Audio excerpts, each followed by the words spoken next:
Hi అండి. నేను ఈరోజు ఒక వెరైటీ వంటతో మీ ముందుకైతే వచ్చేసాను.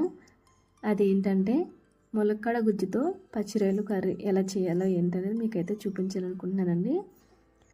ఫస్ట్ టైం నా వీడియో చూసినట్లయితే లైక్ చేయండి, షేర్ చేయండి, కామెంట్ చేయండి, సబ్స్క్రైబ్ చేసుకోండి.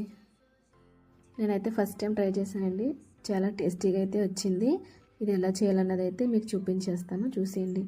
ఫస్ట్గా ఒక 3 టేబుల్ స్పూన్ ఆయిల్ వేసి అందులో 2 ఉల్లిపాయలు చిన్న చిన్న ముక్కలుగా తరిగి, ఒక పచ్చిమిరపకాయ కూడా వేసి, అందులో కొంచెం సాల్ట్ కూడా వేసి, గోల్డెన్ కలర్ వచ్చాక దాంట్లో ఒక 2 స్పూన్లు అల్లం వెల్లుల్లి పేస్ట్ కూడా వేసుకొని అది మరొక నిమిషం పాటు ఫ్రై చేసుకున్నాక మనం క్లీన్ చేసి పక్కన పెట్టుకున్న పచ్చిరొయ్యలు కూడా అందులో వేసేసుకోవాలండి.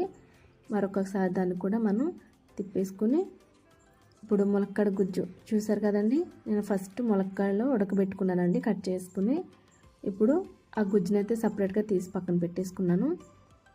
ఇవి మనం ఫ్రై అయిపోయినాయి కదండి. దాంట్లో ఇప్పుడు కొంచెం 1 స్పూన్ పసుపు, 2 స్పూన్లు కారం కూడా వేసుకుని మరొకసారి అలా ఫ్రై చేసుకుంటూ కొంచెం కొంచెంగా ఆయిల్ అయితే పైకి వస్తుంది కదండి. అలా ఆయిల్ వచ్చినాక నేను పక్కన పెట్టుకున్న చింతపండు గుజ్జు కూడా అందులో వేసేసుకుని, ములక్కాడ గుజ్జు కూడా అందులో వేసేసుకుని ఒక 2-3 నిమిషాలు అయితే ఉడకనివ్వాలండి.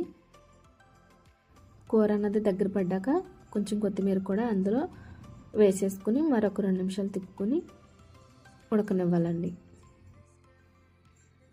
అలా దగ్గర పడ్డాక చూసారండి, కూర అన్నది అయితే మనకు రెడీ అయిపోయింది.